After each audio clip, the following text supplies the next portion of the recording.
You like that one? I do. It stands out from the rest. There's an energy to it. It's lighter, hopeful, maybe. Oh. That's Ava. Hey, I get to show my work at her gallery. That's amazing. Yeah. That is. It's like killing two birds with one stone. I get to get rid of all this stuff that stirs up bad stuff, and I get to make some money. What are you going to do with all that money?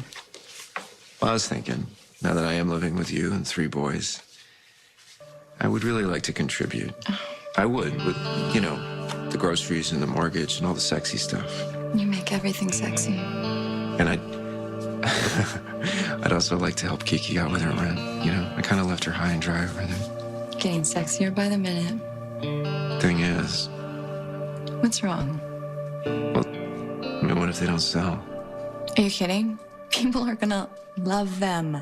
They're Franco originals, and I predict this one is gonna fly off the wall first. No, that one's not for sale. I didn't realize you were keeping any of the pieces. Just that one. Must be pretty important to you. It is. Okay, so I could pretend to give you your space and not ask you why, but I'm really curious. There's a lot of doubling. Everything has a counterpoint. Wow. You think it's sexy when I talk about mortgages? You talking about art? That's hot. Nice deflection. So I take it the mirror effect is significant? When I was a kid, I had an imaginary friend. And he lived in this imaginary world that mirrored my real world. And eventually I outgrew it, but I always remembered him. And I missed him. So I made a painting of him and of me, each of us in our own respective opposite realities. It's ironic, isn't it?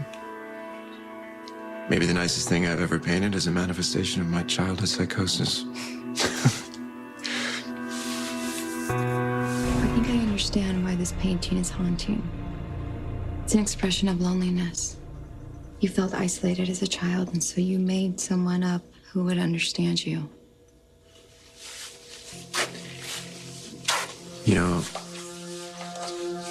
I think you're pretty perfect. I'm so not perfect. Well, you're perfect to me. I feel the same way about you. Well, what if that changes? Because of the painting? Because of anything. I don't want that. I can't lose you, Elizabeth. I don't want to lose you. Then don't. Is there something you're not telling me about the painting? About the painting? No. There might be something I'm not telling you about the subject matter of the painting. Your imaginary friend? Yeah.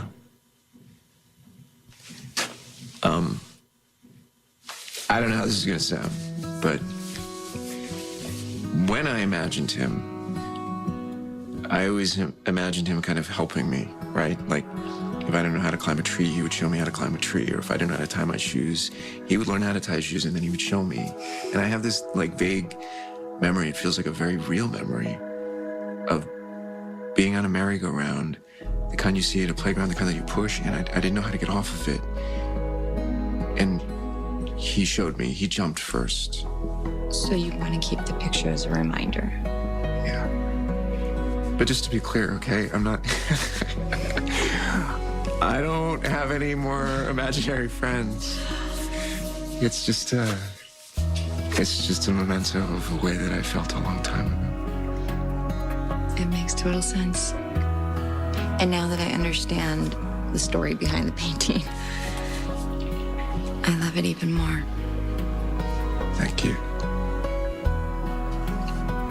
More importantly, I love you. Well, that is more important.